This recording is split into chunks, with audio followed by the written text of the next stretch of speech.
Let me show you how to use AI editor for images on the camera in Oppo A6 Pro 5G.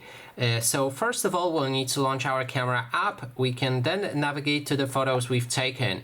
I've made two photos to help us to actually use all of the features for the AI editor. One is pretty much using a 10 times zoom photo, which looks quite nice even for a camera like this. And the other photo is my selfie. So let's start with this one. We can click on edit button. We can then navigate to AI editor.